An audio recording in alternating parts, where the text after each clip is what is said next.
Hello and welcome to IB Times TV. I'm Marisa Christian. Today we're going to be going over the extensive iPhone 5S review written by IB Times tech editor Dave Smith, who's pretty much our resident Apple expert. Dave, you said the iPhone 5S is more than a sum of its parts. What did you mean? Well, I mean just that. I mean the specs in the new phone are really fantastic. I think a lot of people, if they were looking at it and measuring it, it looks like an incremental improvement. But when you look at it all together and you forget about the past and you look at this phone just in of itself, you see the individual specs. You have a great camera. You have a fingerprint sensor. You have the new phone running iOS 7. There's the great metal build. There's a lot going on in this phone, but altogether it really makes up to be a truly enjoyable experience that's much more than the sum of its parts. What makes the iPhone 5S significantly better than its predecessor, the iPhone 5? Well, the iPhone 5 was a great phone in of itself. The iPhone 5S, as is every S upgrade, which is every 2 years, it has the exact same form factor, so people aren't really caring that much about the size and the shape and everything, even though it is great, and they clearly have the right formula with that form factor. So it really looks great, it feels great, but the two major differences in the iPhone 5S that iPhone 5 owners may want to consider upgrading to is the fingerprint sensor, which is a really great way to introduce security onto a phone, but make it really easy and fun for people to use, not a hindrance at all. And the new camera system. And I really can't stress this enough. I've seen every camera upgrade in all the iPhones, and this is by far the best one. I mean, the photos really look accurate. It's not just about like crystal clear, but they really just look accurate. The colors, the skin tones, the lighting even. You don't get these awful silhouettes like you used to. You really do get a strong feeling of foreground and background, color accuracy and saturation, colors and photos, and also videos this time around really just look beautiful, and they're totally customizable. You can really do a lot with them. There are tons of options. So if there's any kind of moment that you want to capture, there's tons of ways to capture it. So I really think the camera is just kind of out of this world. Now, you mentioned the fingerprint sensor. How is the security for the iPhone 5S? The security is great, and what's great about it is that it's really sophisticated and advanced. This fingerprint technology was purchased from Authentech, which was based in Florida last July. And the fingerprint sensor technology was really incredible. It's basically it's all this technology crammed into just something that's 3 millimeters when you put it all together, and it's really spectacular. Just because when you want to unlock your phone, people are used to having to put in a passcode, or for some Android devices, you have to do some kind of symbol, or you can really kind of customize it the way you want to.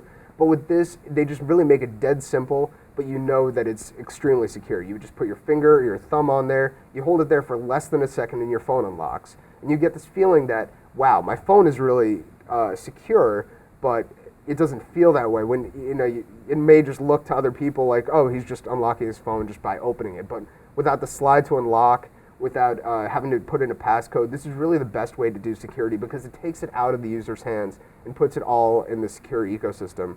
And so I really think they just found the perfect solution for security. Let's hope that it stays that way. Now, the iPhone 5S has the same 8-megapixel camera as the iPhone 5, but it has a few minor improvements. You said, quote, "You don't have to be a great photographer to capture stunning photos and video on the 5S. Explain." It's true. I mean, the camera, even though everybody was thinking, oh man, they didn't do 12 megapixels, they didn't do 41 megapixels like the Nokia phone, it's a total disaster. It's totally wrong. I mean, Apple's theory when it comes to cameras is that megapixels don't necessarily matter, but the sensor does, because the sensor should be able to pick up more light, and we should have better software that can then understand what is going on in the picture and what is the person looking for. Are they looking for eyes that are open? Are they looking for lights to create silhouettes? Or are they looking for everything to have true color representation on the phone? So the camera is just much improved just by tweaking a few little things. The sensor is larger. There are more pixels in every inch.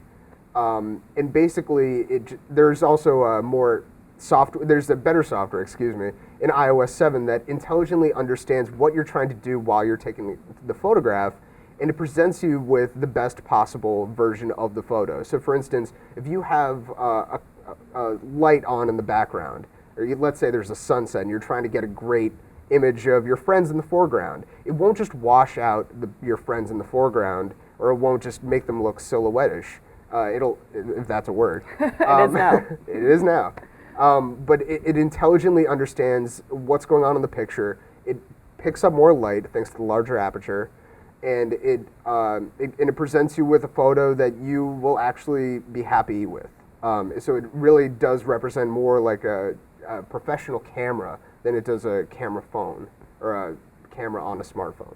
So yeah, I mean, it's really one of these things that you just have to see it in person. You have to play with it in person because it's really fantastic. I feel like we can't talk about the iPhone 5S without talking about iOS 7. Has Apple worked out all the bugs? Unfortunately, no. I mean, I think as much as we would like it to be great, this is pretty typical of most software updates, not just from Apple, but from anybody.